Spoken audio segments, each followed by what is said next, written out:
तो भाई अब माइक्रो पर आ गए हैं दोबारा से हम लोग। ठीक है, सो वही इंटरेस्टिंग इंटरेस्टिंग चीजें, ठीक है, अलग अलग तरीकों से देखेंगे। और किस किस के उसमें हो चुका है प्रोडक्शन, किसके स्कूल में? सर हो तो चुका बट आता हमें नहीं है। बढ़िया। ठीक है, तो यही चाहिए होता है। ठीक है, अभी मेरे तो को टीचर टर्म वन एक कंप्लीट कराएगी पहले, अभी उसके बाद एकदम पता ऐसा चलेगा। माइंड चाहिए मेरे को जिसको कुछ ना आता हो। ठीक है, तो क्योंकि हमें सीखना है साथ में, राइट। तो अब जो हमारी यूनिट है ना यार, उसका नाम है प्रोड्यूसर बिहेवियर एंड सप्लाई। ठीक है, इस यूनिट का नाम क्या है हमारा? Producer behaviour and supply. अब फिर से व्हाइट बोर्ड ज्यादा देखने को मिलेगा और दूसरा पार्ट कम, राइट। सो अब प्रोड्यूसर बिहेवियर एंड सप्लाई की जो ये यूनिट है, इसके अंदर है हमारे 4 चैप्टर। ठीक है, या फिर कह लो जो भी कहना चाहो, मतलब हाँ, इसमें मेनली 4 टॉपिक्स कह लो, चैप्टर कह लो, कुछ भी कह लो। सर ठीक है, सो प्रोडक्शन से पहले सप्लाई, सप्लाई हमारा स्कूल में हो भी सप्लाई चुका है तो। तो मुझे नहीं, वो बेकार है, सबसे लास्ट में कराऊंगा मैं, इतना आसान चैप्टर। राइट, तो सबसे पहले होगा प्रोडक्शन, उसके बाद होगा कॉस्ट, फिर होगा रेवेन्यू, और फिर कराएंगे सप्लाई। वैसे भी सप्लाई कराने के लिए ना एक आधी टर्म होती है बीच में कॉस्ट की, वो पता होनी चाहिए। ठीक है, सो ये 4 चैप्टर हैं हमारे मेनली इसके अंदर। ठीक है, तो हम इसी ऑर्डर में इनको स्टार्ट करेंगे। Production, cost, revenue, supply. तो देखो, प्रोड्यूसर बिहेवियर एंड सप्लाई, अभी हमने क्या पढ़ा था अगर आप लोगों को याद हो तो? जो मेरी क्लास थी यूटिलिटी एनालिसिस वाली, जिसमें हमने यूटिलिटी स्टार्ट करा था, उसके अंदर सबसे पहले पैराग्राफ में ही ये लिखा हुआ था कि भाई इट इज ऑल अबाउट, कि भाई हमें देखना है कि कंज्यूमर डिसीजन कैसे लेता है। याद है हमने कहा था कि भाई कंज्यूमर बिहेवियर इज अबाउट कि कंज्यूमर डिसीजन कैसे लेता है। तो हमने अपनी जो बात थी वो कंज्यूमर बिहेवियर पर खत्म करी थी माइक्रो की, और अब हम उसको रिज्यूम कर रहे हैं कहां से? प्रोड्यूसर बिहेवियर एंड सप्लाई से। कि भैया ये तो पढ़ लिया कि कंज्यूमर क्या चाहता है, कंज्यूमर कब सामान खरीदेगा, कब नहीं खरीदेगा, कंज्यूमर की जरूरतों के बारे में तो सोच लिया। अब देखेंगे कि प्रोड्यूसर कैसे कैसे रिएक्ट करेगा। ठीक है, कैसे प्रोड्यूसर डिसाइड करेगा कि मैं इस प्राइस पर सामान बेचना भी चाहता हूं या नहीं। कंज्यूमर इक्विलिब्रियम तो पढ़ लिया, कंज्यूमर को मैक्सिमम सेटिस्फेक्शन दे दी with no desire to change. अब प्रोड्यूसर की मैक्सिमम सेटिस्फेक्शन का क्या? उसको भी तो ऐसी सेटिस्फेक्शन दो with no desire to change, right. So ये सारी की सारी चीजें हमें पढ़नी है अब किसमें? प्रोड्यूसर बिहेवियर एंड सप्लाई में, राइट। उधर डिमांड पढ़ा था, ठीक है, इधर क्या होगा? सप्लाई होगा। ओके, तो आज जो हम स्टार्ट करने वाले हैं वो स्टार्ट करने वाले हैं क्या? प्रोडक्शन। अगर मैं वैसे देखा जाए कि जो अगर आप उस हिसाब से देखोगे जो सबसे बड़ा चैप्टर है या कौन सा चैप्टर है, तो सबसे बड़ा चैप्टर है इन सब में कॉस्ट, राइट। देन आ जाता है आपका प्रोडक्शन, देन आ जाता है रेवेन्यू, ये तो बेकार है। ठीक है, मतलब फिर आ जाता है क्या? सप्लाई। ठीक है, तो ये इसी ऑर्डर के अंदर हम चल, अच्छा नहीं, हम ऑर्डर हमारा रहेगा पहले प्रोडक्शन, कॉस्ट, रेवेन्यू। ओके, ठीक है। सो स्टार्ट करते हैं क्वेश्चंस का सिलसिला। प्रोडक्शन क्या होता है?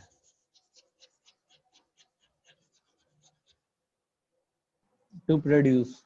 वाह, Conversion of a raw material into a finished product combining all factors of production. अरे वाह, देख रहे हो स्कूल में हो जाने से क्या हो जाता है। नहीं ठीक है, स्कूल में ये क्यों? अभी तो बोला दीक्षा ने हो गया स्कूल में। ये डेफिनेशन 9th-10th में करते आ रहे हैं तो आती होगी ना। ओके, तो देखो, प्रोडक्शन का मतलब है क्या? जैसा कि उत्कर्ष ने बोला, नहीं, टू प्रोड्यूस। हमें अभी बोला था कि हमारे को कुछ नहीं आना चाहिए, हमें यहाँ पे सीखना है, तो फिर इसने आंसर कैसे दिया? नहीं, क्योंकि मेरे को ऐसा नहीं करना कि किसी को ये सब आता हो जो इसके अंदर कंसेप्ट है। इसका मतलब ये नहीं है कि थोड़े दिन में तुम कहोगे अल्फाबेट भी क्यों आते हैं इनको, ये भी सिखाने थे, ए टू जेड भी सिखाना था। तो ठीक है, तो आपको आपका स्टेटमेंट स्पेसिफिकली पूरा मेरा देखो इसीलिए एग्जांपल लिए जाते हैं तो शाली आपके ऊपर, समझ Then रहे हो? देखो ये इसीलिए लिए जाते हैं आपके एग्जांपल। ये आपकी आदत है जो मुझे तो टारगेट देगी। अब देखो यार, प्रोडक्शन का मतलब ना, जैसा उत्कर्ष ने बोला भाई बिल्कुल सही है, कोई गलती बात नहीं है, टू प्रोड्यूस। ठीक है, बट मैं बार बार बोल चुका हूँ, जिस चीज का मतलब हम कर रहे होते हैं ना, उस वर्ड को नहीं यूज करते कभी भी उसमें। ठीक है, तो अब टू प्रोड्यूस क्या होता है, मतलब सामान बनाना। सामान बनाने का मतलब क्या है, गन्ना है तो गन्ने का जूस बनाना, राइट। सो शुगर केन है तो गुड़ बनाना, राइट। सो ये यही होता है ना प्रोडक्शन, सिंपली कि भाई, और क्या होगा, इंक है तो रिफिल बनाना। तो कहने का मतलब है कि भाई जो भी हमारे पास रॉ मटेरियल है उसको अगर हम कन्वर्ट कर दें फाइनल आउटपुट में, उस प्रोसेस को बोलते हैं हम क्या, प्रोडक्शन, राइट। तो अगर हम बिल्कुल सिंपल टर्म्स में बोले तो हम बोल सकते हैं क्या, conversion of input into the final output. अब भाई रॉ मटेरियल को फाइनल आउटपुट में तो बना दोगे, ठीक है। सो हमने क्या बोला, गन्ने को गन्ने का जूस तो बना दोगे, ठीक है। गन्ना हो गया इनपुट और गन्ने का जूस हो गया फाइनल आउटपुट। अब भाई उसके लिए तुम्हें क्या चाहिए, वो मशीन चाहिए जिससे वो बनाते हैं वो ऐसे ऐसे करके, राइट। या फिर कुछ भी चाहिए ऐसे, या बनाने वाला इंसान भी चाहिए, ठीक है। मशीन को लगाने के लिए पैसा भी चाहिए, राइट। सो और एक जगह भी चाहिए। हो सकता है तुम्हारी रेडियो तो घुमा भी सकते हो उसको, नहीं तो दुकान के लिए जगह चाहिए। इन एनी केस तुम्हें कोई ना कोई जगह चाहिए। वो जगह एक रेडी भी हो सकती है, वो जगह एक स्टॉल भी हो सकता है, और वो स्टॉल रोड पर ही हो सकता है, ठीक है। तो कहने का मतलब है कि इस इनपुट को आउटपुट में कन्वर्ट करने के लिए तुम्हें लैंड भी चाहिए, तुम्हें लेबर भी चाहिए, तुम्हें कैपिटल भी चाहिए, और तुम्हें एक रिस्क लेने वाला एंटरप्रेन्योर भी चाहिए, ठीक है। मतलब अर्पिता ने अगर गन्ने का जूस का बिजनेस स्टार्ट करा तो अर्पिता क्या हो गई, एंटरप्रेन्योर, जिसको मिलेगा क्या, रिवॉर्ड फॉर रिस्क टेकिंग। उसने ये बिजनेस में रिस्क लिया है, उसके लिए रिवॉर्ड मिलेगा, ठीक है। अर्पिता ने उत्कर्ष को काम पर रखा है, ठीक है। उत्कर्ष हो गया वहां पे, क्या हो गया उत्कर्ष, सर बिजनेस कितना गजब खोला ना, लेबर। लेबर। उत्कर्ष क्या हो गया, लेबर, ठीक है। उत्कर्ष को मिलेगी क्या, दिहाड़ी, वेजेस, वेजेस राइट। जो कैपिटल हम लगाते हैं अपने मिलेंगे। हाँ वेजेस मिलेंगे, दिहाड़ी, राइट, ठीक है। तो हाँ, पैकेज पर पैकेज हिंदी में सेट होगा अच्छा अलग लग रहा से। है, इंग्लिश में ठीक है। क्या क्या दीक्षा, हिंदी में अच्छा तो नहीं लग रहा, इंग्लिश में हिंदी ठीक में है। ज्यादा अच्छा लग रहा है, ज्यादा बुरा लगाने वाला लग रहा है हिंदी में, दिहाड़ी। ठीक है। और जो पैसा लगाया है उसके ऊपर अकाउंट्स में सीख रहे हो ना, क्या दिया जाता है कैपिटल पर, इंटरेस्ट। इंटरेस्ट। Interest, right. और वो लैंड लिया हुआ है दीक्षा से, दीक्षा इज लाइक बहुत जमीन है, ठीक है। सो दीक्षा को उसके ऊपर क्या मिलेगा, रेंट। Rent, right. तो मतलब आप लोगों ने अपनी प्रोडक्शन को करने के लिए जिन चीजों का इस्तेमाल करा वो हो गई लैंड, लेबर, कैपिटल और एंटरप्रेन्योर। इनको हम बोलते हैं क्या, फैक्टर्स ऑफ प्रोडक्शन। तो हम ये बोल सकते हैं क्या, it is conversion of input into the final output using the factors of, या फिर इसको और हम वो कर सकते हैं, in the given time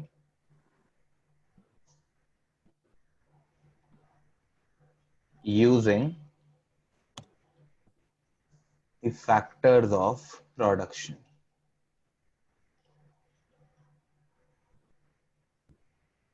Given that technology is constant, कि टेक्नोलॉजी ज्यादा नहीं बदल रही, हम ऐसा एज्यूम करके चल रहे हैं। पता है ये डेफिनेशन तो ठीक है, अच्छी है, बहुत अच्छी है। एक डेफिनेशन प्रोडक्शन की और होती है, अगर जनरली जब तुम एग्जाम्पल। अभी तो एग्जांपल ही एग्जांपल होंगे इसमें, इसका क्या एग्जांपल दो, हाँ, मतलब नहीं, एग्जाम्पल ऐसे ही लिखना होता है जो आपने बताया।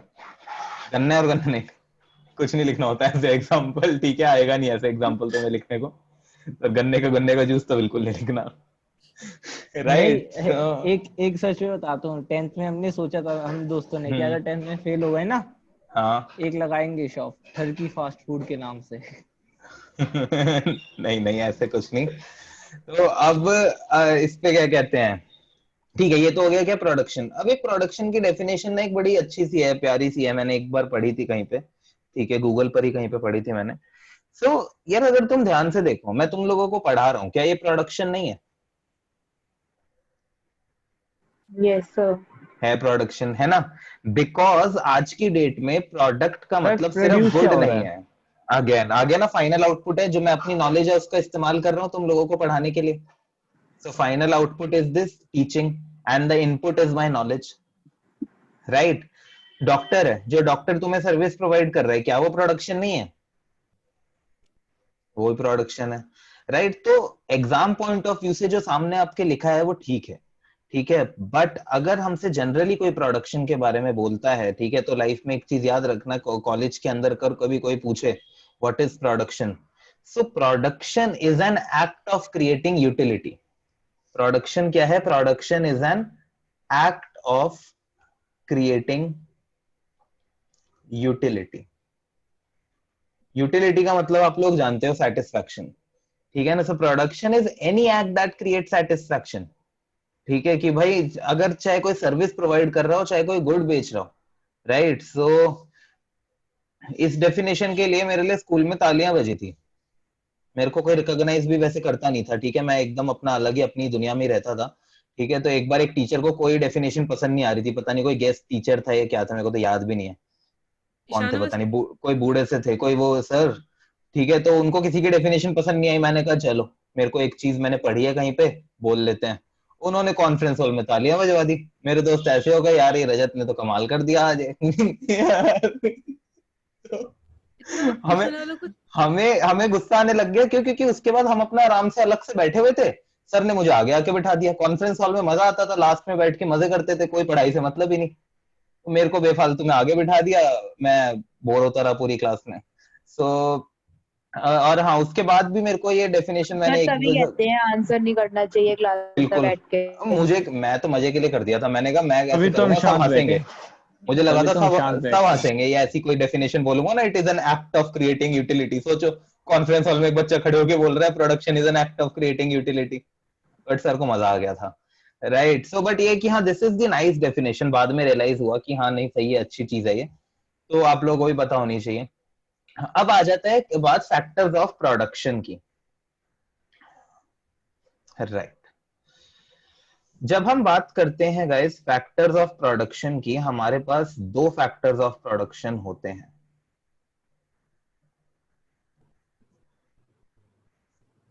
फिक्स्ड फैक्टर्स ऑफ प्रोडक्शन,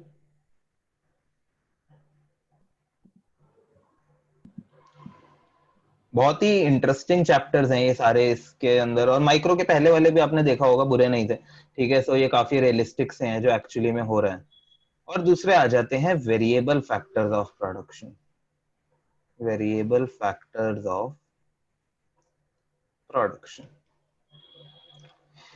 देखो हम कहते हैं कि वो फैक्टर्स ऑफ प्रोडक्शन जो कि लंबे टाइम तक सेम रहते हैं, ठीक है। कहने का मतलब हो गया लैंड, मशीनरी, बिल्डिंग, ये सारे के सारे ऐसे फैक्टर्स ऑफ प्रोडक्शन है जो कि लॉन्ग पीरियड ऑफ टाइम के लिए सेम ही रहेंगे, यस और नो, है ना। ऐसा तो नहीं है, अगर मान लो आप एक शर्ट बना रहे हैं, ठीक है, एक शर्ट की फैक्ट्री है आपकी, जितनी बार शर्ट बनाओगे उतनी बार क्या, जितनी शर्ट बनाओगे उतनी मशीन लगेगी, जितना शर्ट बनाओगे उतने ज्यादा लैंड खरीदना पड़ेगा, या उतनी ही ज्यादा बिल्डिंग खरीदनी पड़ेगी, नहीं। तो ऐसे जो फैक्टर्स ऑफ प्रोडक्शन होते हैं ना, उनको हम बोलते हैं क्या, fix factors of production, land, building, machinery, etcetera. अच्छा, जितनी शर्ट बनाओगे उतने बटन और लगेंगे नहीं लगेंगे, थ्रेड उतना लगेगा, कॉटन उतना लगेगा, लेबर उतनी लगेगी, ये सब लगेगा। तो रॉ मटेरियल, लेबर, ये सारे कहलाते हैं हमारे वेरिएबल फैक्टर्स ऑफ प्रोडक्शन। इतनी बात समझ में आई? ठीक है। अब बात आ जाती है, जब हम प्रोडक्शन की बात करते हैं ना, तो हम कहते हैं प्रोडक्शन की बात हम कैसे कर रहे हैं। हम बात कर रहे हैं आने वाले कुछ छोटे से टाइम पीरियड की, शॉर्ट टर्म, या फिर हम बात कर रहे हैं लॉन्ग टर्म की। ये बहुत इंटरेस्टिंग चीज है, इस पूरे चैप्टर में सब कुछ अच्छा है, ठीक है, बट एक चीज है जिसमें आपको पता लगेगा कि कैसे हम सब्जेक्ट्स में खेल जाते हैं चीजों के साथ, और कितना प्रैक्टिकल है ये। अब एक बात है, शॉर्ट टर्म और लॉन्ग टर्म, ये दो वर्ड्स हैं, शॉर्ट टर्म प्रोडक्शन या लॉन्ग टर्म प्रोडक्शन। आप अपने बिजनेस की शॉर्ट टर्म प्रोडक्शन को स्टडी कर रहे हो या लॉन्ग टर्म को? हमारे सिलेबस में शॉर्ट टर्म है, राइट, ऑल्दो डेफिनेशन दोनों की है, मतलब आगे जो हम पढ़ेंगे वो सारा शॉर्ट टर्म है, ठीक है। अब पता है क्वेश्चन क्या आ जाता है? क्वेश्चन ये आ जाता है कि शॉर्ट टर्म या लॉन्ग टर्म को आप डिफाइन कैसे कर सकते हो। मेरा लॉन्ग टर्म गोल है, मुझे लेट से उत्कर्ष का लॉन्ग टर्म गोल है कि क्या, कि उसको वो बनना है, क्या ही बनेगा, क्या बनना है इसको, ठीक है, इसको एमबीए बनना है, ठीक है, ये उत्कर्ष का लॉन्ग टर्म गोल है, राइट। तुषाली का लॉन्ग टर्म गोल है, छोड़ो, ठीक है, तो उत्कर्ष का ठीक है लॉन्ग टर्म गोल है क्या, कि उसको क्या बनना है, क्या बनना था उसको, एमबीए बनना था ना, ठीक है। मेरा लॉन्ग टर्म गोल है, मेरे को आज हनुमान मंदिर जाना है रात को। वाओ, देखा, अब तो लॉन्ग देख रहे टर्म हो, कैसा हो आज अब भी हाँ देखा, यही बात है दीक्षा, यही यही यही जो दीक्षा ने बोला ना, यही समझना है। लॉन्ग टर्म कैसे हो गया भाई, तुम्हारे लिए नहीं है मेरे लिए है, ये तो अपनी अपनी सोच की बात है ना। उत्कर्ष का प्लान तुम्हें लॉन्ग टर्म क्यों लग रहा है? जस्ट बिकॉज वो कितने साल बाद की बात है, लगभग 3 और सर 2 ये लॉन्ग 5, टर्म भी कहाँ लग रहा है, सो ये तो प्लान ही नहीं है, तो ये लॉन्ग टर्म शॉर्ट अरे टर्म तो फॉर एग्जाम्पल हाँ है, एग्जैक्टली। ठीक है, अर्पिता का लॉन्ग टर्म प्लान है, उसको सिंगर बनना है by the like end of 2025 late से, ठीक है। सो अब ये ऐसा है कि और अर्पिता को एकदम प्लेबैक सिंगिंग में जाना है 2025 तक। अब कहने का मतलब ये है कि लॉन्ग टर्म और शॉर्ट टर्म सबके लिए अपना अलग हो सकता है। मेरे लिए लॉन्ग टर्म 5 साल होगा, अर्पिता के लिए मे बी लॉन्ग टर्म 10 साल होगा, उत्कर्ष के लिए हो सकता है 12 साल होगा, तुषाली के लिए हो सकता है लाइफ टाइम होगा, ठीक है, मतलब कुछ भी हो सकता है, राइट, कि भाई लॉन्ग टर्म और शॉर्ट टर्म की कोई स्पेसिफिक डेफिनेशन नहीं है। एग्री और नॉट, अदिति, रिया, विधि, तान्या, बताओ, यस सर। है ना। अब बात आ जाती है कि फिर इसको किस बेसिस पे डिफाइन करें। शॉर्ट टर्म और लॉन्ग टर्म को हम कह रहे हैं कि हम टाइम के बेसिस पर डिफाइन नहीं कर सकते, क्योंकि टाइम का हर किसी के लिए एक अलग चीज है, राइट। सो इसको डिफाइन करने के लिए ना हमको इकोनॉमिस्ट जो है बड़े बड़े, उन लोगों ने एक बहुत ही अच्छा तरीका दे दिया। उन्होंने कहा कोई भी टर्म, प्रोडक्शन या कॉस्ट या कुछ भी, शॉर्ट टर्म है या long term, it depends upon the factors of production, it depends upon the factors of production, right. तो उन्होंने कहा कि भाई शॉर्ट टर्म वो होगा when one factor is fixed and rest are variable. जब एक फैक्टर आपका फिक्स्ड है और बाकी सारे वेरिएबल फैक्टर ऑफ प्रोडक्शन है आपके बिजनेस में, ठीक है, कुछ लोग वन फैक्टर फिक्स्ड बोलते हैं और कुछ स्कूल्स में बोलते हैं at least one factor is fixed, दोनों बिल्कुल सही है, राइट। जब ये बना था तो वन फैक्टर बोलते थे, धीरे धीरे एटलीस्ट वन कर दिया गया, राइट। अगर आपके बिजनेस में एक फिक्स्ड फैक्टर है और बाकी सारे वेरिएबल हैं तो क्या हो गया, शॉर्ट टर्म, राइट। और अगर all the factors are variable, कि हम बात करें ऑल दी फैक्टर्स, ये कौन से फैक्टर्स की बात हो रही है, डेफिनेटली फैक्टर्स ऑफ प्रोडक्शन की, right. So all the factors are variable, तो वो क्या है, लॉन्ग टर्म। अब पता है इसको, ठीक है ये हो गया, इसमें इतना ही बात थी। अब तुम पता लॉजिकली भी सोच के देखो, अगर आप अपने दिमाग में कोई भी बिजनेस मान लो और उसका लॉन्ग टर्म मान लो, फॉर एग्जांपल हमने मान लिया कि हमने बिजनेस स्टार्ट करा है, लेट्स से किस चीज का, किस चीज का करा है, कुछ गन्ने के जूस का, ठीक है। तो अब गन्ने के जूस का हमने जो बिजनेस स्टार्ट करा, हमने जो गन्ने की वाली जो मशीन होती है, ठीक है, ये गन्ने के जूस की मशीन है लेट से, तो ये विधि, तान्या, अदिति वीडियो ऑन करो जल्दी, ठीक है। अब ये जो मशीन है, आज मैंने बिजनेस स्टार्ट किया, आप लोग मेरे से पूछोगे कि भाई कल ये मशीन कितनी होंगी आपके पास, मैं आपको क्या जवाब दूंगा, यार एक ही होगी, ठीक है। आप कहोगे कि भाई 2 साल बाद कितनी होगी, मैं कहूंगा यार मेरे हिसाब से तब भी एक ही होगी जिस हिसाब से अभी बिजनेस चल रहा है। आप मेरे को कहोगे कि 10 साल बाद आपके पास कितनी मशीनें होंगी ऐसी, तो मैं कहूंगा कि यार मैं कैसे बता दूं अभी। तो फिर आप मेरे को कहोगे कि सर एज्यूम करो, आपको फिर भी क्या लगता है 10 साल बाद भी आपके पास एक ही मशीन होगी, तो मैं क्या जवाब दूंगा कि नहीं यार, अगर मेरे को तुम 10 साल का टाइम दे रहे हो तो मुझे लगता है नहीं यार, 10 साल में तो मेरे पास एटलीस्ट 2 मशीनें तो हो जाएगी। यस और नो? आप सभी ऐसा ही जवाब दोगे? कोई भी अगर आपसे पूछेगा 10 साल बाद की बात, वो आपके लिए कुछ भी हो सकता है, मेरे लिए 10 साल मेरे यही दिमाग काम में करते लॉन्ग टर्म रहोगे? है। राइट, अरे हाँ, मैं इसका वो पूरा एम्पायर खड़ा कर दूंगा। राइट, तो अभी एक मिनट रुको, अभी बात को समझो एक बार। तो देख रहे हो उत्कर्ष, अदिति, तान्या, तुषाली, विधि, रिया, समझ रहे हो ये बात कि भाई अगर मेरे से कोई भी लॉन्ग टर्म के बारे में पूछेगा ना, कोई भी कहेगा कि भाई आप बताओ, माना कुछ भी हो सकता है, ठीक है, 2010 में तो पता नहीं था ना 2020 में कोरोना आ जाएगा, और 2020 में हमको तो नहीं पता ना 2030 में क्या ही हो जाएगा, ठीक है, बट फिर भी अगर एक बेसिक एजम्पशन हमसे कोई पूछेगा कि आपको क्या लगता है आपके पास आज जितनी मशीन है तब भी उतनी ही होगी, तो आप कहोगे यार नहीं, इतना भी बेकार नहीं हो, अगर मेरे को नॉर्मल रैशनल एजम्पशन लगानी है तो 10 साल बाद मेरी मशीन एक की तो 2 हो जाएगी। इसका मतलब आज जो शॉर्ट टर्म में फिक्स्ड फैक्टर ऑफ प्रोडक्शन है वो लॉन्ग टर्म में क्या हो गया? वेरिएबल। वेरिएबल। राइट, और यहां पर यही तो लिखा हुआ है, when all the factors of production are variable we say that we are talking about the long term production. Right, so ये चीज हमें इसके अंदर, तो मतलब हमारे पास शॉर्ट टर्म प्रोडक्शन कंसेप्ट भी है और लॉन्ग टर्म प्रोडक्शन कंसेप्ट भी है। Right, short term production concept को एक्सप्लेन करता है हमारा law of variable proportion, law of variable proportion. और लॉन्ग टर्म को हम एक्सप्लेन करता है law of returns to scale, law of returns to scale. चाहे प्रोडक्शन हो, कॉस्ट हो या रेवेन्यू हो, इन तीनों ही चीजों को हम शॉर्ट टर्म में भी पढ़ सकते हैं और लॉन्ग टर्म में भी पढ़ सकते हैं। हमारे सिलेबस में सिर्फ इंट्रोडक्शन इन दोनों, मतलब ये डेफिनेशन सिर्फ दोनों की है, बट इसके बाद हम जब भी बात करेंगे हम सिर्फ और सिर्फ किसकी बात करेंगे? Short term production, short term cost, short term revenue.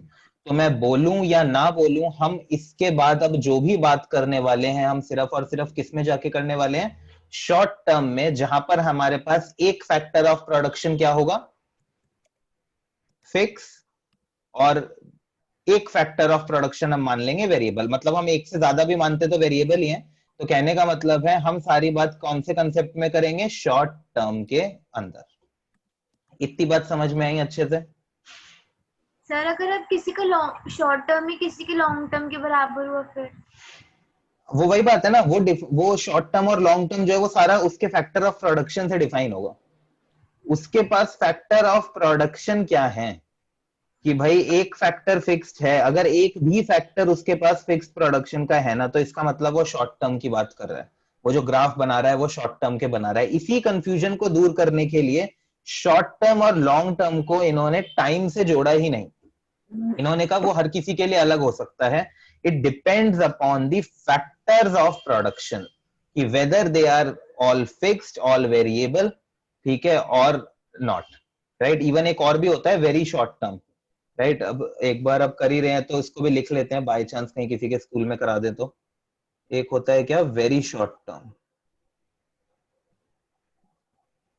ठीक है, सो वेरी शॉर्ट टर्म होता है क्या? When all the factors of production are variable, all the factors of production are variable, right, इसको बोलते हैं वेरी शॉर्ट टर्म। ये मतलब बाद में बनाया गया था कुछ लोगों ने, इसको मार्केट पीरियड भी बोलते हैं। Sorry, all the factors of production are fixed, sorry sorry, ठीक है, all the factors of production are fixed. मतलब अगर कोई हमसे पूछे सुबह सुबह, और कितनी मशीनें हैं तुम्हारे पास? भाई एक है।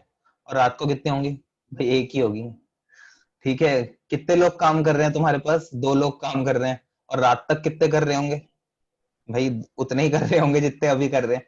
ठीक है, इतनी शॉर्ट टर्म पे अगर कोई हमसे बात करेगा तो उसमें हम उसको यही जवाब देंगे, तो इसको हम बोलते हैं क्या? Very short term.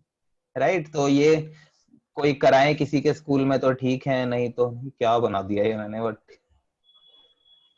एक मिनट इसको हटाओ यार। ठीक है, तो ये हो गया हमारा क्या, वेरी शॉर्ट टर्म। समझ में आया सबको? आगे बढ़े,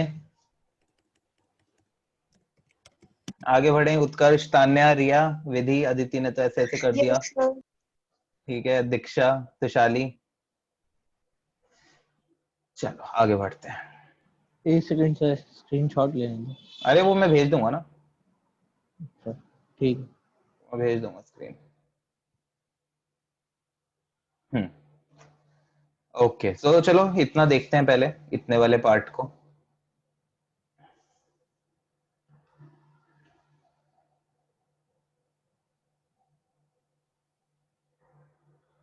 अच्छा चलो पहले एक और चीज करेंगे फिर देखते हैं। ओके, तो अब हमें आगे के चैप्टर के लिए हमें पता है हमें शॉर्ट टर्म में चीजें देखनी है। तो लेट से कि अब पूरे चैप्टर के अंदर एक फिक्स्ड फैक्टर मान के चलना है मेरे को। वो फिक्स्ड फैक्टर ऑफ प्रोडक्शन मैं मान लेता हूं है क्या, लेट से लैंड मान लिया, right. Fix factor of production मैंने क्या मान लिया, लैंड। और या फिर वो मान लेते हैं, कैपिटल मान लेते हैं जो तुम्हारा उसमें दिया हुआ है। फिक्स फैक्टर ऑफ प्रोडक्शन मान ली हमने कैपिटल। कैपिटल को हम डिनोट करते हैं के से। ओके, ये इसका साइन होता है। कैपिटल को हम किससे डिनोट करते हैं, के से। एक वेरिएबल फैक्टर ऑफ प्रोडक्शन मान लेते हैं। ऑब्वियसली हम एक से ज्यादा भी मान सकते हैं, ठीक है, बट फिर भी हम अपनी कैलकुलेशंस को सिंपल रखने के लिए, बिकॉज हमारा मोटिव है चीजों को समझना, तो हम छोटी क्लासेस में हम क्या मानते हैं, वेरिएबल फैक्टर ऑफ प्रोडक्शन एक है। वो कुछ भी मान लो, रॉ मटेरियल मान लो, लेबर मान लो।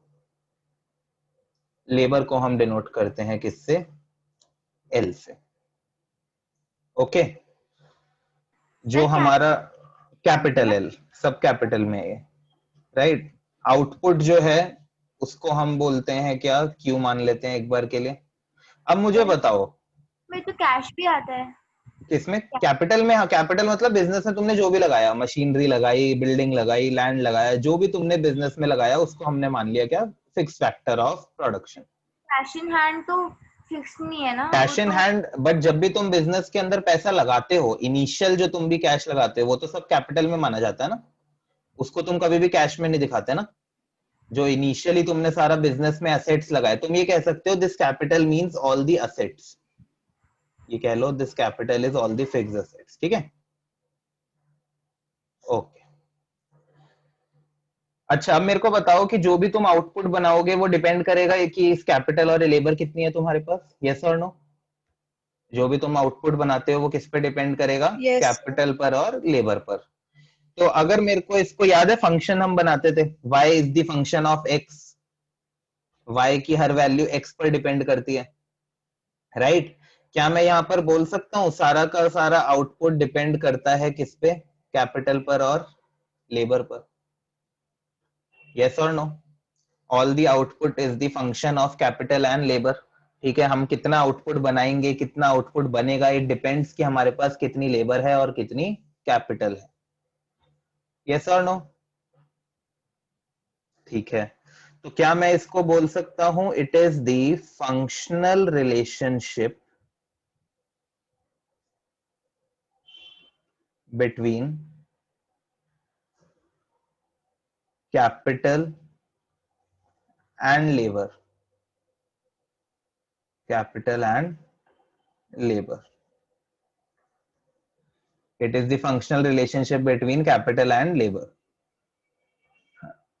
Sorry, capital and labor नहीं, इसको हम लिखेंगे functional relationship between output and the factors of production. And the factors of production, उसमें fixed भी आ गए और variable भी आ गए, factors of प्रोडक्शन, राइट। ये कहलाता है हमारा क्या, प्रोडक्शन फंक्शन।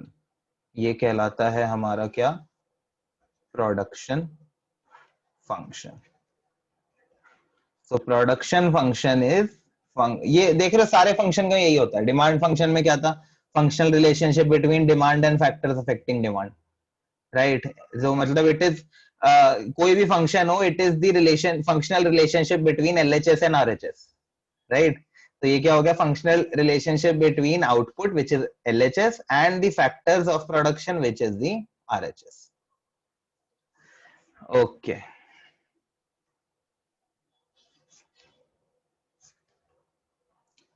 Right. अब देखते हैं एक बार वहां पे क्या लिखा हुआ है कुछ स्पेशल।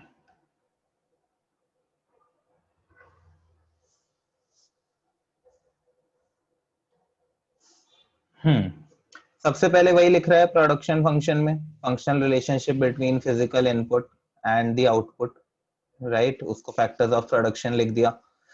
फिर वही एग्जांपल जो हमने लिया था, देखो यहाँ पर नोट बनाकर लिख रहा है। तो माइक्रो के अंदर तो यार मतलब वही है कि मैं एक एक चीज में नोट्स इस तरह दूंगा कि तुम एक बार पढ़ लोगे, उसके बाद तुम्हें लगेगा कि हाँ मैं ही बोल रहा हूँ सामने बैठ के, ठीक है? सो इधर हमने लिख दिया नोट में अलग से कि भाई हो सकता है और भी फैक्टर्स हो, जैसा कि मैंने तुमको बताया। हम यहाँ पर ये मान रहे हैं कि हमारे पास 2 ही फैक्टर हैं, ठीक है? बिकॉज मैंने ये फेस किया है, बहुत सारी ऐसी चीजें थी जो 12th से पढ़ के निकला तो मुझे लगा कि होता ही यही है। मेरे को अपने 12th के बाद लगता था 2 ही फैक्टर ऑफ प्रोडक्शन होते हैं, मतलब इन द सेंस कि पढ़ने के लिए।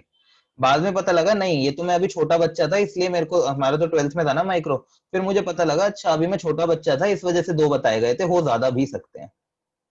सो ऐसी चीजें मैं या तो बता दूंगा तुमको और सामने तो लिख ही देता हूँ मोस्टली, ठीक है? उसके बाद वो वही कह रहा है time period and production function के अंदर जब जो सारे के सारे आउटपुट के साथ वेरी करें इनपुट्स, वो होते हैं वेरिएबल फैक्टर, राइट? और जो वेरी नहीं करते वो होते हैं क्या? Fix factor. Short period and long period, अगर फर्म अपने फैक्टर्स को बिल्कुल चेंज नहीं कर सकती वो हो जाता है क्या? शॉर्ट पीरियड, ठीक है? और अगर कर पाती है तो हो जाता है long period. Short run production function, जब एक वेरिएबल फैक्टर होगा और उसके keeping all the factors fixed. यहाँ पे कुछ गलत लिख दिया, एक छोटी सी चीज मैं ठीक करके भेज दूंगा तुमको, ठीक है? Law of returns two factor मतलब लॉ ऑफ वेरिएबल प्रोपोर्शन एक ही बात है, उसी का दूसरा नाम है, हम पढ़ेंगे आगे जाके। और लॉन्ग रन के अंदर हमने कहा क्या होगा? Law of returns to scale, जो हम नहीं पढ़ेंगे। 2 साल सीबीएसई ने इंट्रोड्यूस करा law of returns to scale, 2017 और 2018 में, जितना मुझे याद है, या 16 और 17 में। उसके बाद पता नहीं क्यों दोबारा से हटा दिया, right? Okay,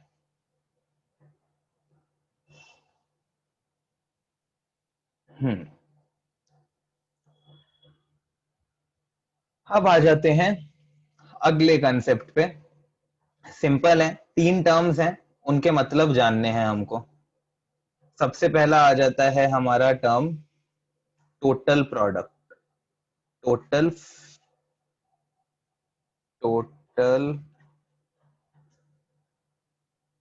product, total product या टोटल प्रोडक्शन का क्या मतलब होगा? बताओ।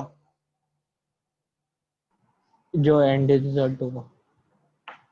मतलब टोटल को भी तो यूज कर लो ना। फाइनल आउटपुट हाँ होगा। हाँ, फाइनल हाँ। आउटपुट मतलब कितना लास्ट में कितना बचा है माल, या कितना ठीक है, प्रोड्यूस बचा हुआ है मतलब जितना भी बनाया है, मतलब हमने प्रोड्यूस सारे, हुआ है। हाँ बिल्कुल, हमने जितने भी फैक्टर्स ऑफ प्रोडक्शन को इस्तेमाल करके जितने भी गुड्स बनाए हैं, जितनी भी सर्विसेज बनाई हैं, वो क्या होता है? हमारा टोटल प्रोडक्ट, राइट? सो हम कह रहे हैं क्या? टोटल अमाउंट ऑफ या total volume of goods and services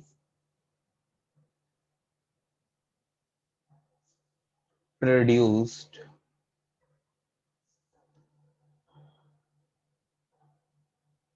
using the given factors of production.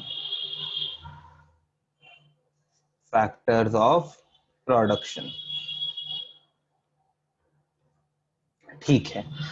अच्छा, हम अपने चैप्टर में क्या सर्विसेज की बात करने वाले? नहीं, हम सिर्फ और सिर्फ उन गुड्स की बात करने वाले हैं जिनको हम छू सकते हैं, राइट? जिनको हम छू सकते हैं, टच कर सर सकते आपकी हैं। वीडियो पॉज हो गई थी अभी, जो आपने बोला ऐसे करते हुए वो अच्छा नहीं पता, ठीक है। कुछ तो पता नहीं लगा। हाँ, तो हम कौन से गुड्स की यहाँ पर बात करने वाले हैं? गुड्स और सर्विस, सर्विस की हम यहाँ बात नहीं करने वाले, हम कौन से प्रोडक्ट की बात करने वाले? सिर्फ उन गुड्स की जिनको हम टच कर सकते हैं, छू सकते हैं, टैंजिबल गुड्स की हम यहाँ पर बात करने वाले हैं, राइट। तो इसीलिए यहाँ पर हमारे पास एक और नाम है टोटल प्रोडक्ट की जगह, वो है क्या? Total physical product. एक ही बात है दोनों, राइट। टोटल फिजिकल प्रोडक्ट का मतलब स्पेसिफिकली क्या हो जाता है? दैट इसका मतलब अगर आपसे कोई क्वेश्चन पूछ रहा है तो मतलब वो सिर्फ और सिर्फ पूछना चाह रहा है गुड्स के बारे में, सर्विसेज के बारे में नहीं पूछ रहा, राइट। सो आपके एग्जाम में कोई फर्क नहीं पड़ता आप टोटल प्रोडक्ट लिखो या टोटल फिजिकल प्रोडक्ट लिखो। सो इट्स ऑलवेज बेटर कि जो टर्म टीचर ने कराई हुई हो या क्वेश्चन पेपर में दी हो वही यूज करो। अगर वहां पर लिखा है टीपी तो टीपी, वहां लिखा है टीपीपी तो TPP, right. Total product, total physical product. Okay, so physical product लिखना। मैंने बोला ना, अगर स्कूल में टीचर कह रहे हैं तो वे लिखना है, उनको मार्क्स क्यों काटने दें हम? अगर टीचर नहीं कह रहे तो मेरे एग्जाम में आप कुछ भी लिखो, कोई फर्क नहीं पड़ता, हमें तो नहीं ठीक। लिखवाया मैम ने। तो बस फिर टोटल प्रोडक्ट ही लिखो। किसी किसी स्कूल में करा बताते हैं, किसी में नहीं। प्रोडक्शन फंक्शन में क्या डिफरेंस है प्रोडक्शन और प्रोडक्शन फंक्शन में? Production is the process of converting input into output, right. तो और production function is the functional relationship between input and output. वो मैथमेटिकल टर्म है और प्रोडक्शन एक जनरल टर्म है, ठीक है ना? ओके,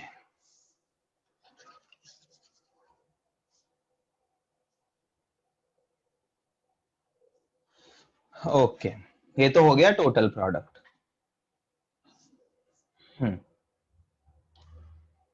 काफी स्पेस ले लिया, छोटा लिखना था थोड़ा मुझे। इसके बाद आ जाता है क्या? Average product. एवरेज प्रोडक्ट क्या होगा ये नहीं गैस कर पाओगे तुम। सर शायद जो एवरेज कितना प्रोड्यूस हुआ है? किसका एवरेज? डिवाइड में क्या लिखोगे?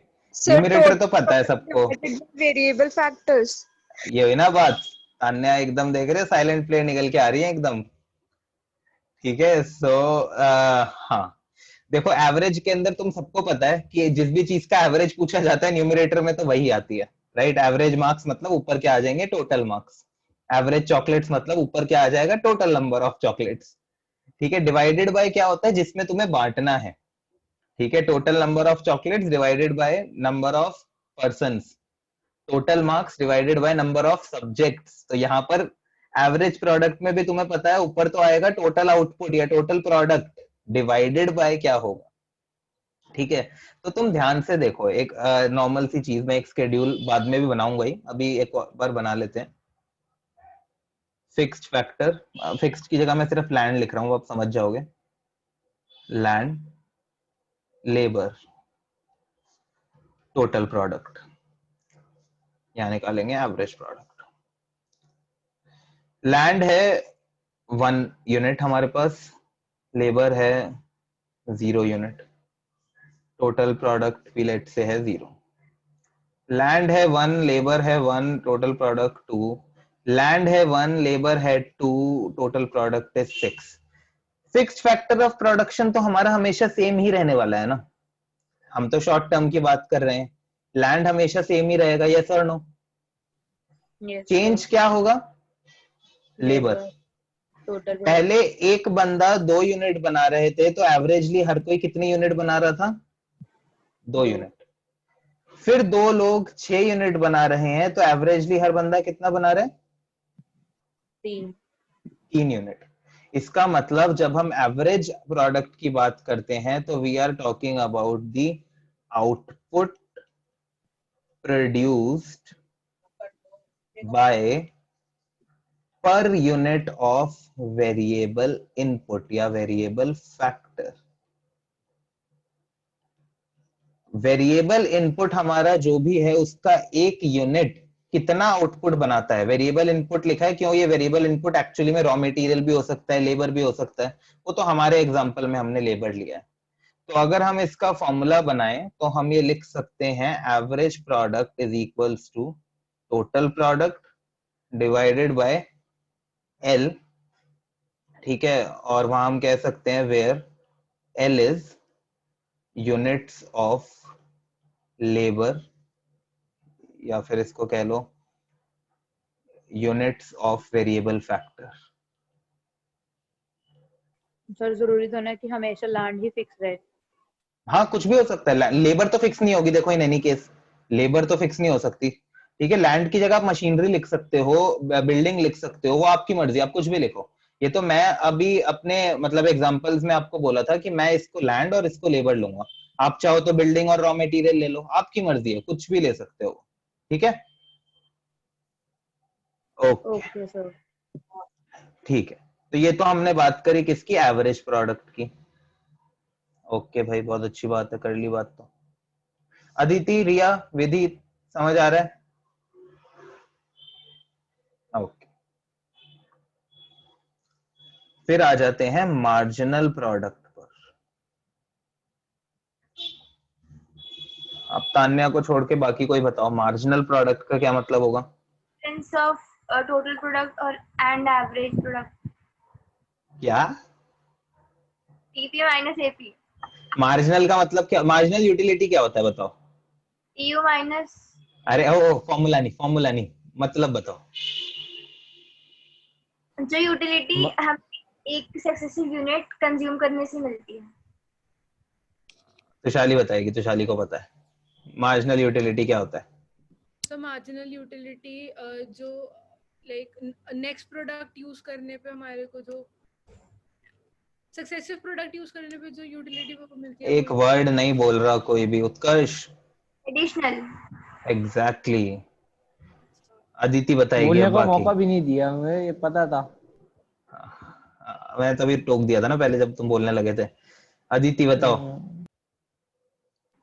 यही बताना है। बताओ, हाँ, अब मार्जिनल यूटिलिटी का बता दो मेरे को, डेफिनेशन बता दो चलो, मतलब डेफिनेशन कुछ भी।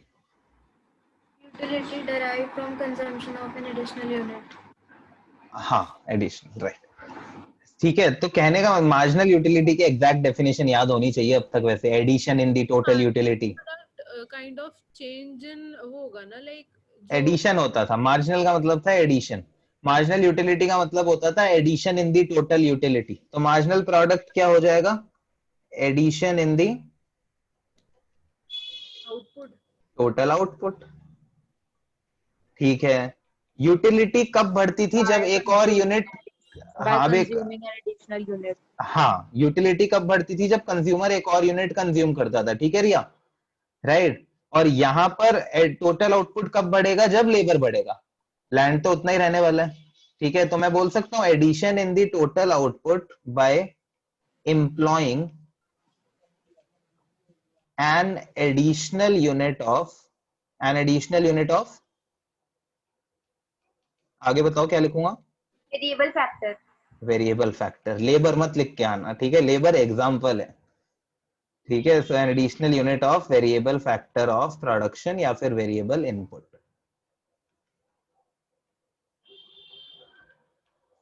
ओके, सर हम इसको ऐसे भी तो लिख सकते हैं वेरिएबल फैक्टर्स ऑफ प्रोडक्शन की जगह क्या बोलो? मोर unit of a particular input assuming particular that। Input कौन सा होता है, वो तो लेबर ही है ना, मतलब वो तो वेरिएबल ही होना चाहिए ना, फिक्स फैक्टर तो नहीं बढ़ेगा, हाँ हमेशा वेरिएबल वाला बढ़ेगा। तो ये लिखना है कि भाई किस चीज को ज्यादा यूज करके, वेरिएबल फैक्टर को ज्यादा यूज करके। ठीक है, ओके ओके सर। ओके, इसको थोड़ा सा साफ करें।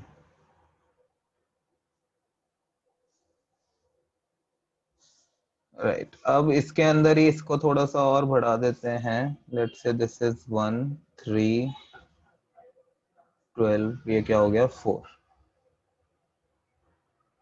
अगर मैं तुमसे बोलूं कि यहाँ पर मार्जिनल प्रोडक्ट निकालो, ये इस वाले को तो हटा ही दो ना, ये क्या है, ये बेकार ही है, इसको तो छोड़ो। अगर मैं तुम्हें बोलूं यहाँ मार्जिनल प्रोडक्ट निकालने के लिए, जब जीरो लेबर था तो जीरो यूनिट होगी, अब कितना हो गया 2 minus 0, so 2 minus 0 will be 2। ठीक है ना, एक लेबर के बढ़ने से कितना यूनिट बढ़ा, लिख ही लो, चलो कोई नहीं, एक लेबर के बढ़ने से कितना आउटपुट बढ़ा तुम्हारा? 2 यूनिट। 2 एक और लेबर जब बढ़ गया तुम्हारा तो कितना आउटपुट बढ़ा तुम्हारा? 4 4। 4 का उसके बाद एक और था तो कितना बढ़ गया तुम्हारा? 6 6 6। तो मतलब मार्जिनल प्रोडक्ट का फॉर्मूला हो गया क्या? अगर मार्जिनल प्रोडक्ट हमें किसी भी यूनिट पे निकालना है तो this is marginal product n minus marginal product n minus 1। n-1 ठीक है, सेम वही मार्जिनल यूटिलिटी वाली चीज है। ठीक है, इसमें किसी को कोई भी डाउट? पूछना है कुछ? किसी ने बोला कुछ डाउट? नहीं ना, ठीक है। पूछना है मुझे। हाँ तो तेज बोलो ना तुषारी, मेरे को समझ भी नहीं आया। हाँ बोलो बोलो। मेरे को ये पूछना था सर, यहाँ पर हम एज्यूम करके चल रहे हैं ना कि हम जो मतलब इंक्रीज इन लेबर कर रहे हैं वो हमारे को इक्वल लाइक जो क्वांटिटी ऑफ आउटपुट होगा वो ही प्रोवाइड करेगी। नहीं, ये तो नॉर्मल सी बात है ना, सिंपल सी बात है। आपके पास लैंड जितना है उतना है, लैंड को भी छोड़ दो, मशीनरी मान लो आपके पास एक ही मशीन है, राइट? उस मशीन तो उतनी रहेगी। आपको ज्यादा आउटपुट बनाने के लिए अल्टीमेटली लेबर ही बढ़ानी पड़ेगी ना, और कुछ तो है ही नहीं। और ना हम रॉ मटेरियल मान रहे हैं ना कुछ मान रहे हैं, हम कह रहे हैं कि सिर्फ 2 ही फैक्टर्स हैं, एक लैंड है और एक लेबर है, और लैंड बढ़ नहीं सकती। तो नहीं, किसको? रेट ऑफ वो है ना तो वो तो सारा इक्वल चल रहा है तो यहाँ पर जैसे तो ये कह रहे हो क्या 0 1 2 3 ले रहा हूं मैं, जैसे लेबर एक एक यूनिट से बढ़ा रहा हूँ? नहीं नहीं, जैसे जो डिफरेंस है ना सबके बीच का वो इक्वल डिफरेंस है। कहाँ पे डिफरेंस इक्वल है?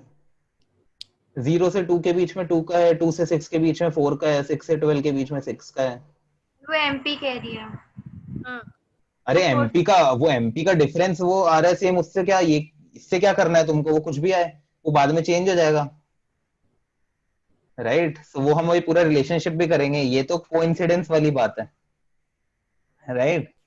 सो यहाँ पर तो 1 2 3 का गैप सिर्फ इसलिए ले रहे हैं बिकॉज हमें हमेशा क्या देखना होता है, ये मैंने यूटिलिटी में भी बताया था, एन एडिशनल यूनिट, राइट? हमें हमेशा ये देखना होता है एक के चेंज होने पर क्या हो रहा है।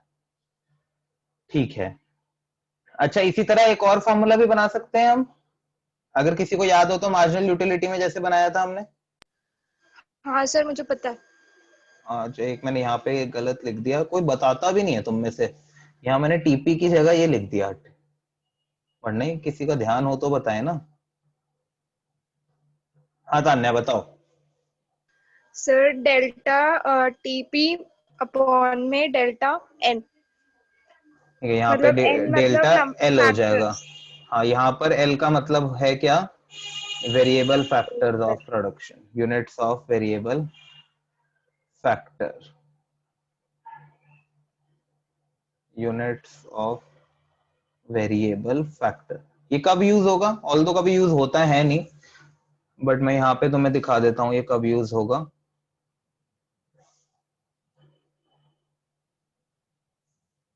है, ठीक है, अगर मैं तुमसे पूछूं कि भाई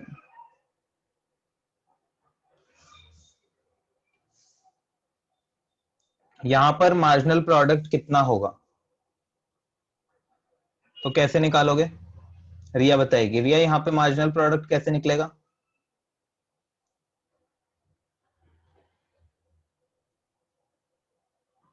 बताओ बताओ।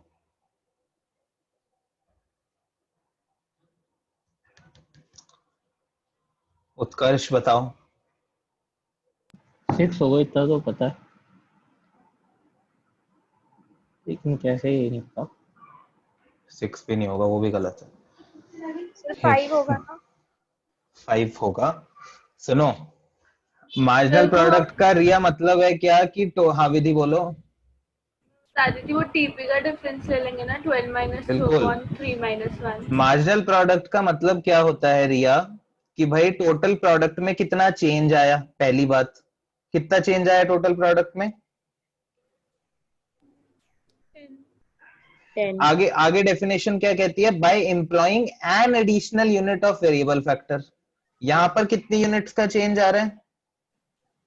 2 2 यूनिट के बढ़ने से 10 का फर्क पड़ा, तो 1 यूनिट के बढ़ने से कितना फर्क 5 पड़ेगा?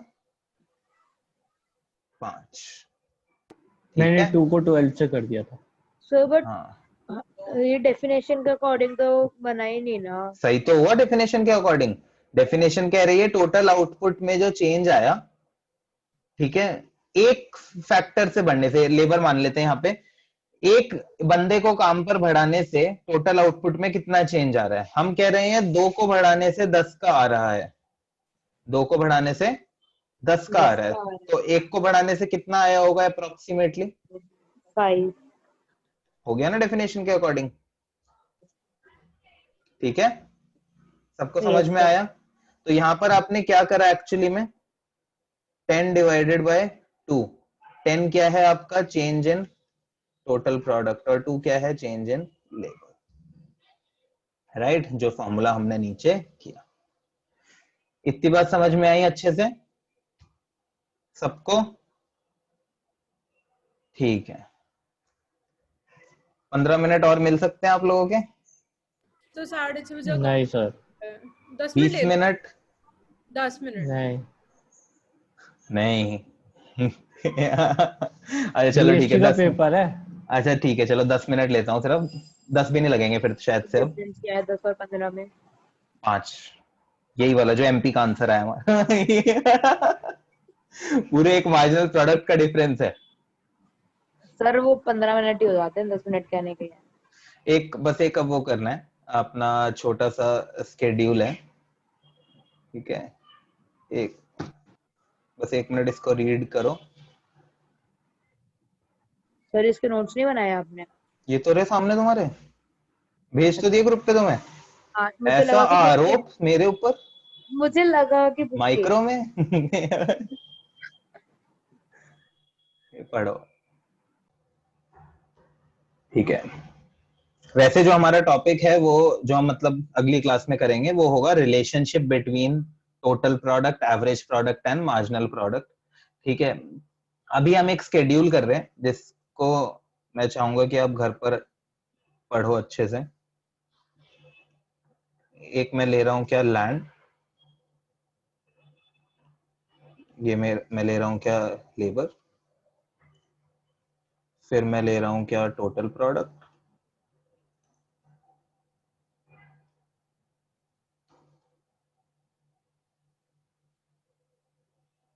सही तो लिखा था मैंने, क्यों कर दिया, टोटल प्रोडक्ट,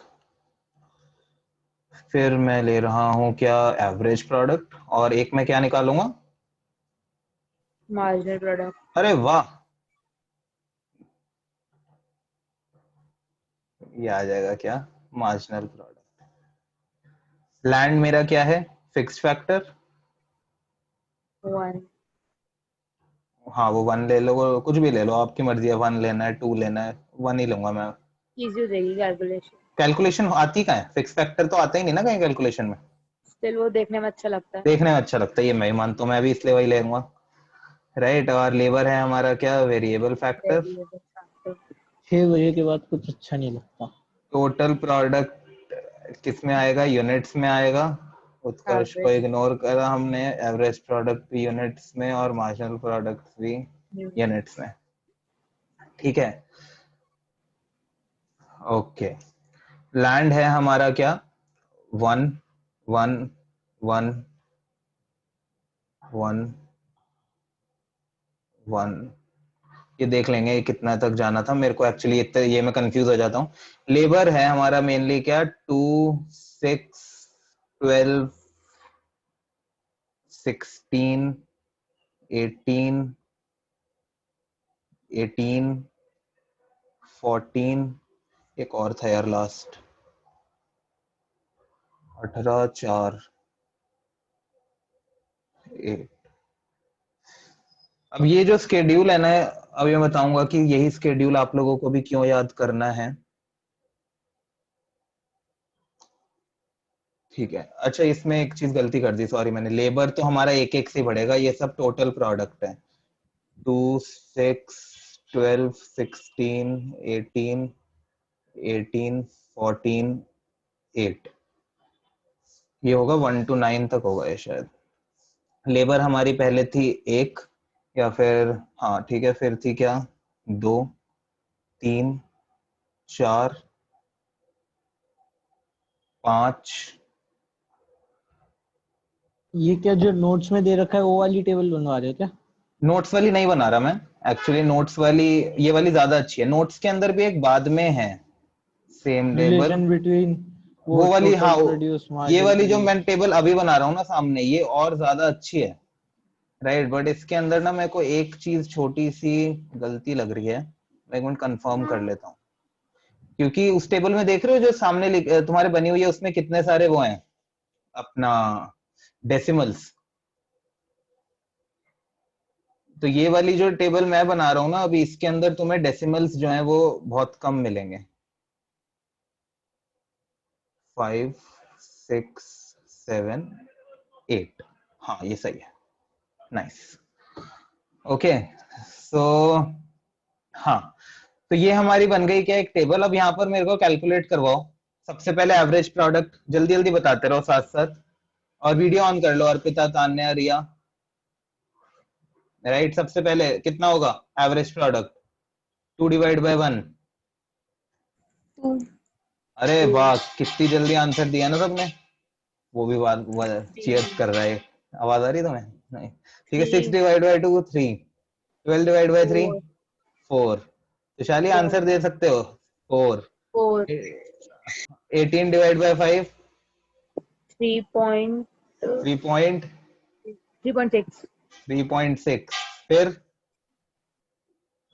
3 3 3, फिर 2 फिर 1 1 ठीक है। मार्जिनल प्रोडक्ट सबसे पहले तो 0 ही होगा, राइट। उसके बाद कितना है? 3 2 क्या हो गया, क्या हो गया? 1 होगा ना? अरे 6 - 2 भाई 4 होता है यार। 4 क्या हो गया, क्या हो, कहाँ हो सारे?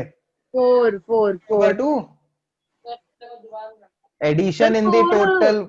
अरे नहीं, किसी ने 2 भी बोला ना, सर एक मिनट। डिवाइडेड बाय 2 भी सर तो 4 ही होगा। तो होगा। अरे एक मिनट दीक्षा, एक मिनट, अच्छा एक हाँ मिनट, 4।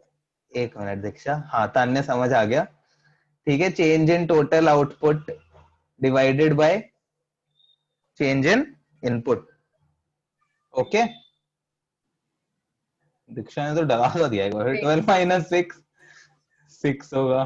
4 फिर 4 2 2 0 0 -4 -4, ठीक है। और उसके बाद -6। -6 इसका मतलब समझ रहे हो कि एक टाइम के बाद एक मशीन, इसको लैंड और लेबर की जगह ना मशीन मान लो, और लेबर लैंड की जगह मशीन मान लो। एक लेवल के बाद उस मशीन पर इतने लोग काम करने लग गए कि पहले तो जितना बना रहे थे वो मशीन खराब हो गई और कम यूनिट्स बनने लग गई। मार्जिनल प्रोडक्ट का मतलब होता है ना addition in the total output. एक लेवल के बाद उस मशीन को तुमने इतना एक्सप्लॉइट कर दिया कि वो मशीन जितनी पहले यूनिट बना रही थी, पहले 18 यूनिट तो बना रही थी कम से कम, तुमने कहा नहीं हम एक और बंदा काम पे लगाएंगे। वो मशीन ने कहा कि नहीं मैं 18 यूनिट ही बना के दूंगी। तुमने कहा हम एक और बंदा काम पे लगाएंगे, मशीन खराब हो गई 14 यूनिट। तुमने कहा एक और बंदा काम पे लगाएंगे, मशीन ने कहा लो 8 unit, right. So this is the interpretation and this is the actual interpretation. मैं अगली क्लासेस में यही समझाऊंगा। तो ये वाला जो स्केड्यूल है, ये मुझे लगता है कि आप लोगों के लिए याद करने, मतलब याद तो क्या है, देखो अब वही बात है जो मैंने पहले भी कहा था, आपकी मर्जी है, आप बनाना चाहो स्केड्यूल बना सकते हो। बट जब मैं ये रिलेशनशिप पढ़ाऊंगा, ये स्केड्यूल ऐसा है, इसमें सारा रिलेशनशिप बन रहा है, ठीक है, जो मैं आने वाली क्लास में पढ़ाने वाला हूँ। तो अगर आप एग्जाम में टाइम बचाना चाहते हो तो स्केड्यूल पहले से याद करके जाओ, राइट। और ये स्केड्यूल काफी अच्छा है, इवन जब जिनके स्कूल में हो चुका है ना, उसमें एक बार देखना, मुझे लगता है कि ये स्केड्यूल काफी अच्छा होगा। सबसे कम डेसिमल्स हैं इसके अंदर, वरना मैंने जितने स्केड्यूल देखे हैं ना, इवन जो मैंने खुद याद किया था वो था टोटल प्रोडक्ट 2 6 12 15 25 29 31 31 29, ठीक है। ये वो स्केड्यूल है जो मैंने अपने एग्जाम के टाइम पे याद किया था। उसमें भी बहुत डेसिमल्स थे, बट यहाँ पर सिर्फ एक डेसिमल आया हुआ है। ओके, सो ये स्केड्यूल अब आपको अगली क्लास से पहले आपका क्या काम है, ठीक है, जो हमने करा आपको अगली क्लास से पहले लिखना है। लिख लो एक बार अपना सर टेस्ट चल रहा है। वर्क। क्या? अरे ये देखो, माइक्रो में ऐसे नहीं करना। होमवर्क जो है छोटा सा होमवर्क दूंगा, बिल्कुल थोड़ा सा, ठीक है? सिर्फ इतना कर दो। हम्म, एक तो टोटल प्रोडक्ट, मार्जिनल प्रोडक्ट और एवरेज प्रोडक्ट क्या होता है? टोटल प्रोडक्ट, मार्जिनल प्रोडक्ट और एवरेज प्रोडक्ट क्या होता है? और ये स्केड्यूल, ये दो चीजें याद करके लिखनी है बस, और कुछ नहीं, ठीक है? सो बस ये छोटी सी चीजें कर लो, बट कर लो। मर्जी है कब तक भेजूं? नहीं नहीं यार, ये अगली क्लास से पहले करना है। मैं नहीं कह रहा मैं हाँ इसको मतलब चेक अगली कर रहा क्लास हूँ। से पहले ना। हाँ, अगली क्लास से पहले ये पता करना है, चलेगा। ये याद होना चाहिए अगली क्लास से पहले। इसके अंदर कुछ सेंड नहीं ठीक। करना तुमको, मेरे को कुछ नहीं करना, बट अगली अच्छा, क्लास कुछ से नहीं पहले करना। ये नहीं, कुछ सेंड नहीं ठीक है। करना ये तुम्हें, बट ये लिख के ही प्रैक्टिस करना है, ठीक है? ठीक ये है। बिना लिखे हो ही नहीं सकता, और जिसने पढ़ा करा है या नहीं वो अगली क्लास में मुझे वैसे ही पता लग ही जाएगा, क्योंकि जब तुम इसको बनाओगे ना स्केड्यूल को, तुम एक दो चीजें ऑब्जर्व करोगे, राइट? सो ओके, सर तो यही सेम शेड्यूल ना? हाँ, यही सेम स्केड्यूल याद कर लो, कोई प्रॉब्लम नहीं है, ठीक है? राइट, बस 1 मिनट लूंगा अब थोड़ा लास्ट का। सर आज पूरी क्लास में रिकॉर्डिंग ऑन नहीं करी? ऑन है। ऑन है, है ना? आज मुझे पता नहीं लगा। ठीक है? और ये रीड कर लेना, ये सब वही है, माइक्रो में तुम्हें पता है वही सब होता है जो यहाँ पे सामने लिखा गया होता है तुम्हारे, ठीक है? ओके,